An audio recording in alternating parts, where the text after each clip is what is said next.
I'm Michael. And I'm Kendall. Let's start off with our first story.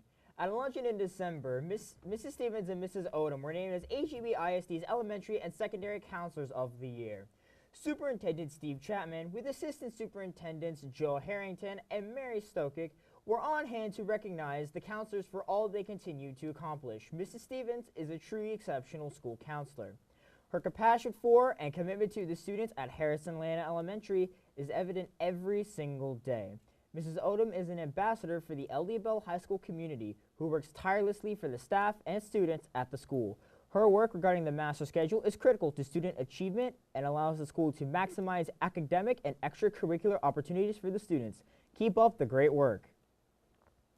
This trimester is coming to an end, which means finals, exams, and an early release. On Friday, February 26th, all high school students will be testing and will be dismissed early from school. This also includes all junior high and elementary schools who will be released around noon. We hope everyone has their share of exemptions or, in other cases, studies hard and aces their exams. This meeting is for the parents of kindergarten students that are interested in having their child take part in the Spanish immersion program that begins in the first grade. Immersion schools incorporate Spanish language curriculum along with the best of traditional instructional programs to provide a linguistic gateway to students seeking to become leaders in the global marketplace. Students accepted into the program are taught their core classes in the Spanish language. Let's take a quick moment to go to Megan in the entertainment corner. Hi, I'm Megan. First of all, the Oscars announced the 2016 nomination list January 22nd, 2016. And the nominees for Best Actor are Eddie Redmayne in The Danish Girl, Michael Fassbender in Steve Jobs, Bryan Cranston in Trumbo, Matt Damon in The Martian, Leonardo DiCaprio in The Revenant. And the nominees for Best Actress are Brie Larson in Room, Charlotte Rampling in 45 Years, Cate Blanchett in Carol, Ronan in Brooklyn, and Jennifer Lawrence in Joy. And the nominees for the Best Pictures are Bridge of Spies, Mad Max Furious Road, The Revenant, Spotlight, The Martian, The Big Short, Room, and Brooklyn. The ceremony will be held February 28th, presented by the Academy of Motion Picture Arts and Sciences. The Finest Hours, directed by Craig Gillespie, was released to theaters January 29, 2016. The Casey and Sherman and Michael D. Tungus book depicted a severe 1952 storm that splits the SS Pendleton in two, causing a daring Coast Guard rescue off the New England seaboard. It's visually expressed in this Disney film and has earned a total of about $10 million in the U.S. The cast of Chris Pine, Josh Stewart, and Casey Affleck, Ben Foster, and much more bring this exciting tale of rescue to life. Exciting new news on the Ghostbusters reboot. After months of deliberation and details leaked by the Sony email hack, the studio finally decided to go with an all-female squad for the next Ghostbusters film. This was a rumored concept for some time, and once a decision was made, casting kicked into high gear. Because the franchise was handed to director Paul Feig, the filmmaker dipped into his pool of ideal castmates and pulled out some very familiar faces, such as Melissa McCarthy, Kristen Wiig from Despicable Me, and co-stars Leslie Jones and Kate McKinnon from Saturday Night Live. Although no official trailer has been released yet, fans of the franchise are waiting in anticipation for this new, exciting blockbuster. Back to you guys in the studio. Thanks, Megan. I'm sure looking forward to that new Ghostbusters movie. The Google Doodle contest has begun the voting stage. 53 state and territory winners have been chosen by the judges, and now it's up to you to decide the winner of the contest. The winner gets their doodle featured on the Google homepage and a $100,000 scholarship for college, among other things. Voting will be open until February 22nd. Good luck to all contestants that entered. Go down to the Heartbreak Hotel. The name for the next Trinity Improv show is taking place on Friday, February 19th. Any and all students, teachers, and parents are invited to attend this show of a completely improvised show of crazy, wacky hijinks. The show will be taking place in building at 7 p.m. Admission is $4. Last week on Wednesday, L.D. Bell had a fire alarm go off during second period. Students and staff evacuated the building to their designated safe areas. Fortunately, all the schools in the HEB district are required to conduct emergency response drills, which take place all throughout the year. Dates for the drills are not published so that the students have a more realistic practice.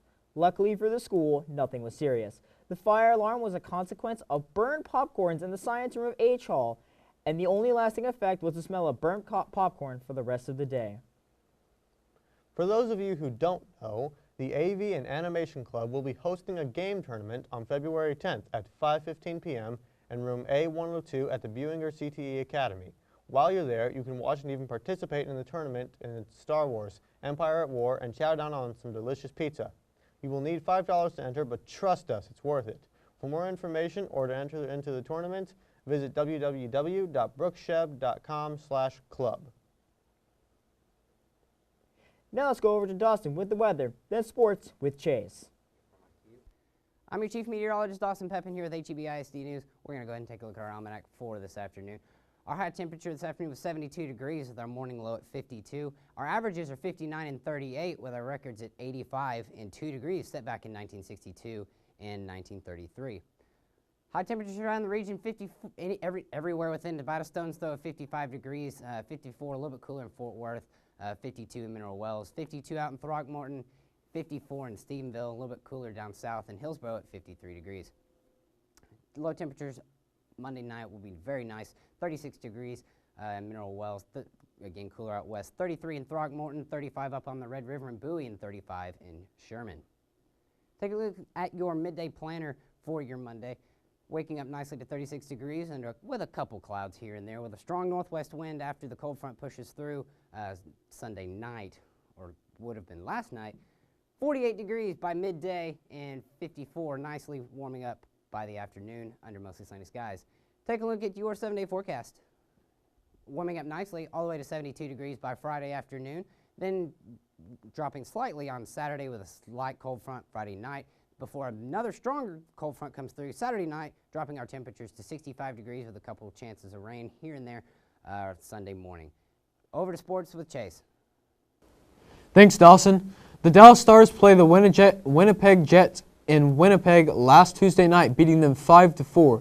This win brings the Stars to a 32-14 season with 69 points, just behind the Chicago Blackhawks, who are currently 32-14 with 72 points.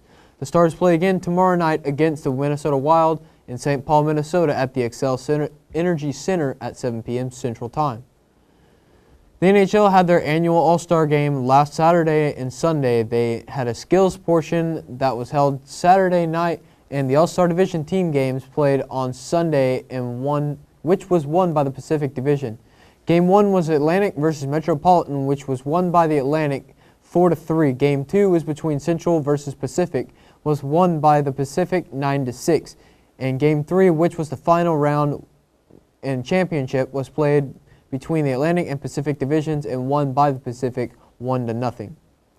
The Mavs played the Atlanta Hawks last Wednesday at Phillips Arena in Atlanta, losing 117-97. The Mavs will play again on Tuesday night against the Utah Jazz at home at the AAC. The LD Bell girls varsity soccer team will be playing Haltom at Haltom High School at 7:15 on Tuesday, February 9th, and the LD Bell boys varsity soccer team will be playing Haltom at the Raider Bowl at 7:15 on Tuesday, February 9th.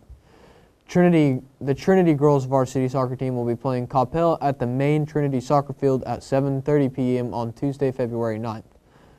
At 7:30 p.m., the Trinity boys varsity soccer team will be playing Coppell at Coppell High School at 7:30 p.m. on Tuesday, February 9th. Good luck to both high schools, boys and girls soccer teams, and go out and support your home campus at their games. That's it for sports this week. Back to you in the studio. Thank you, guys. Local business professionals have been teaming up with students in the HEB district to help them mentor in the Young Entrepreneurs Academy. The business professionals will be with them for 7 weeks to help mentor them and show them the ropes of the business world.